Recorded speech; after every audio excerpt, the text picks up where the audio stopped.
On va attaquer maintenant l'exercice 1, F page 12.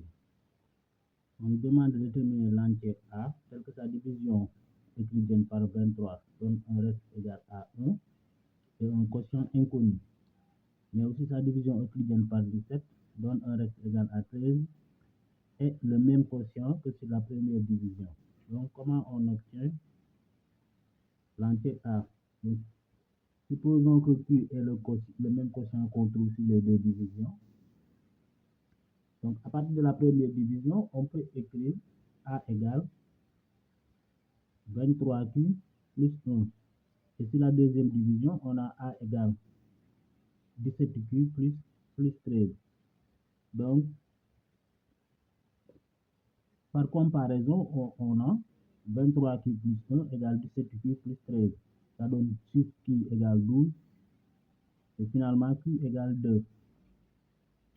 Et en remplaçant Q par sa valeur, on obtient A égale, par exemple, 23 fois 2 plus 1, ça donne A égale 47.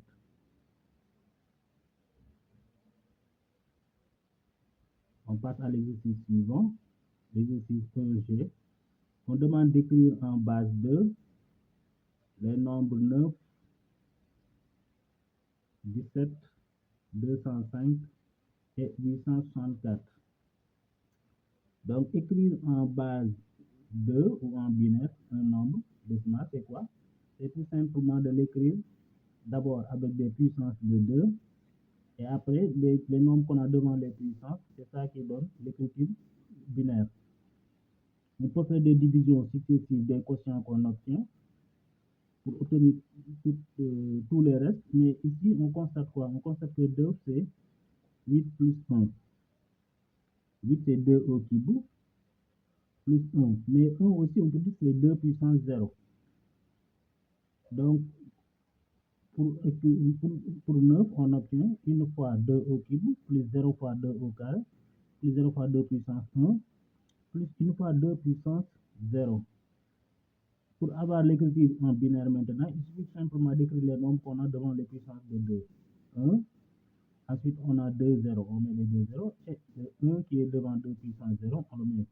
Le petit 2 qu'on a mis ici, c'est simplement pour dire que le nombre est écrit en base 2. On peut faire la même chose pour le nombre 17. On peut remarquer que 17 c'est 16 plus 1, et 16 c'est 2 puissance 4, donc plus 1. Voilà. Comment on obtient le nombre de chiffres? Le nombre de chiffres, c'est tout simplement la plus grande puissance que vous avez plus 1. Donc ici, la plus grande puissance, c'est 4, plus 1, c'est 5. Donc on sait qu'ici, on aura 5 chiffres. Pour les écrire, j'ai 2 puissance 4. Donc je mets 1. Puisqu'il n'y a pas 2 puissance 3, je mets 0. Il n'y a pas 2 au carré, je mets 0. Il n'y a pas 2 puissance 1, je mets encore 0. Maintenant, le 1 là, c'est 2 puissance 0. Donc je mets 1.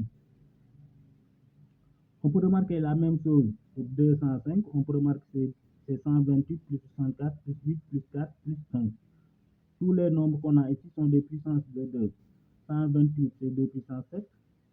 64 c'est 2 puissance 6. 8 c'est 2 au cube. 4 c'est 2 au carré. 1 c'est 2 puissance 0. Donc si j'écris le nombre, pour 2 puissance 7 je mets 1. Ensuite pour 2 puissance 6 je mets 1. Maintenant, puisqu'il n'y a pas 2 puissance 5, je mets 0. Il n'y a pas 2 puissance 4, je mets encore 0. Pour 2 au cube, je mets 1. Pour 2 au carré, je mets 1. Puisqu'il n'y a pas 2 puissance 1, on met 0. Et pour 2 puissance 0, on met 1.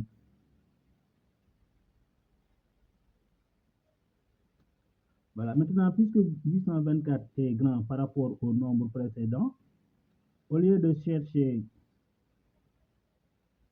son écriture avec des puissances de 2, on peut faire les divisions successives. Donc, ici, c'est ce qu'on a fait. Si je mets tout simplement 2 tirés.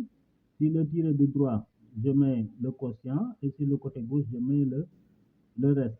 On pouvait prendre les dispositions aussi d'une autre façon. Donc, 864 divisé par 2, c'est 432, le reste est 0. 432 divisé par 2, c'est 216, le reste est 0. 216 divisé par 2, c'est 108, le reste est 0. 108 divisé par 2, c'est 54. Le reste est 0. 54 divisé par 2, c'est 27. Le reste est 0. 27 divisé par 2, c'est 13. Le reste est 1. 13 divisé par 2, 6. Le reste est 1. 6 divisé par 2, 3. Le reste est 0. 3 divisé par 1, divisé par 2, 1. Et le reste est 1. Donc, on a fini de faire toutes les divisions possibles. On ne peut pas continuer parce que si on fait 1 divisé par 2, ça donne 0. Le reste est encore égal à 1. Donc, on est obligé d'arrêter là. Maintenant, pour écrire le nombre correspondant en binaire, on part de ce dernier chiffre-là, le dernier 1 qu'on a ici, et on remonte en prenant tous les restes qu'on avait trouvés. C'est ce qu'on a écrit ici. Il y a 1, 1. Ensuite,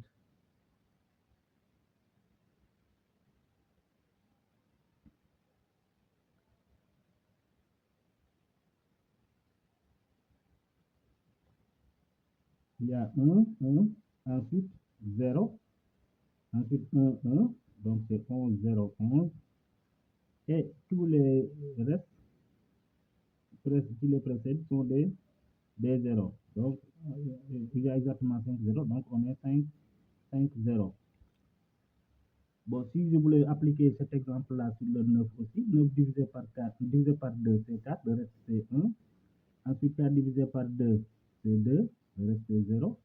2 divisé par 1, 2 divisé par 2, c'est 1, le reste c'est 0.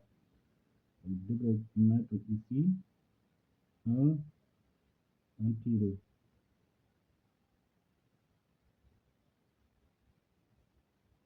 Voilà, si je maintenant par du dernier chiffre, donc je vais mettre 1, 0, 0, 1. C'est ce qu'on avait trouvé tout à l'heure. L'exercice 1H, on demande d'écrire en base 10, c'est-à-dire de donner l'écriture décimale. Le premier nombre, c'est en binaire 1, 0, 1, 1.